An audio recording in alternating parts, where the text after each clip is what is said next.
L-4 filgħodu għal-ħabta tal-10:09 l-uffiċjali tal-Forzi tal-Ordni f'pajjiżna ħabbru li sabu dak li kienu ilhom ifittxu mit-2 filgħaxija meta daħlet talba l-għajnuna lix tifla Pollakka ta' 13-il sena nkaxkret mal-ilmijiet minħabba li rieħat illi qamu f'pajjiżna. L-4 filgħodu l-uffiċjali sabu il-ġisem bla ħajja ta' tifla Pollakka ta' 13-il sena. Fuq il-post preżenza qawwija ta' uffiċjali minn dipartimenti differenti fosthom il-Protezzjoni Ċivili, il-Forzi Armati ta' Malta u anki timijiet mediċi fuq il-post. Fil-ħin ukoll tal-4 waslet il-Maġistrat tal-Assa li qed tmexxi l-inkjesta. Hija Olivia Wojnowska, it-tifla Pollakka ta' 13-il sena li t-2 filgħaxija qebet meta tkaxkret minn baħar qawwi fiċ-Ċirkewwa. It-tifla nstabet bla ħajja l-4 filgħodu. Instabet wara jumejn ta' tfittxijiet li żammew pajjiż sħiħ fuq ix-xwiek jistenna baħbara. Kien l-ħabta tal-10:09 filgħodu meta l-katavru ntlemaħ minn żewġ ħaddiesa tad-Dipartiment tal-Protezzjoni Ċivili taħt il-blat fl-inħawi ta' Paradise Bay. Fuq il-post kienet evidenti l-aħbar tas-sejba tal-katavru fost it-timijiet mediċi u l-uffiċjali tal-Forzi tal-Ordni.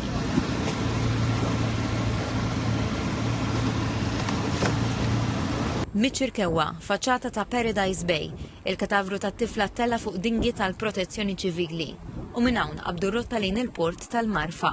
Fil-kant tal-port bdiet ħidma biex il-katavru tat-tifla jinġib l-art. Aktar tard, uffiċjali jikkonferma l-aħbar. Il-katavru kien ta' Olivia. Għal-ħabta tal-10:09 iż-żewġ divers sabu ġisem ta' tifla li jaqbel mad-deskrizzjoni li kellna. Tallajnieh fuq il-dingi tal-Protezzjoni Ċivili u ġejna fil-lokazzjoni li identifikawna l-Pulizija u għaddejnija fidej il-Pulizija. Ma TVM News jikkonferma wkoll li l-qraba tat-tifla ġew marfa minnu fih bis-sejba ta' bintom. Mela aħna meta l-ladda satana informawna li sabu il-ġisem, l-ewwel ma minna tkellimna ma' tim tal-Pulizija l-SRT u tkellmu mal-ewwel mal-ġenituri. Qabel konna ċerti li jafu l-ġenituri, kif qed taraw aħna bħala Protezzjoni Ċivili ma ħriġniex istqarrija. Għal-ħabta tal-11:09 waslet fuq il-post il-Maġistrat tal-Assa Monika Borġgalja, waslu wkoll uffiċjali tal-Forensika tal-Pulizija. U mifhum li tabib tal-emerġenza Dr. Jonathan Joslin iċ-ċertifika mejta fuq il-post. Preżenti wkoll it-tabib forensiku Dr. Cherubino. Għal-ħabta ta' nofsinhar waslet il-karozza tal-mejtin li għabbiet il-ġisem bla ħajja tat-tifla. Intant, matul il-lejl it-tfittxija kienet sospiża peress li l-operazzjoni kienet ostakolata minn kurrenti qawwija fil-baħar u riħ qawwi.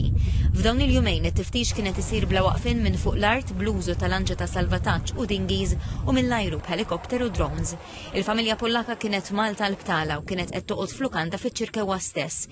Tim mediku li tkellem ma' TVM News fuq il-post żvela li Olivia kienet ilha tixtieq iżur Malta biex tara l-baħar. Xewqa sempliċi li llum spiċċat b'telfa li tħalli niked bla qis.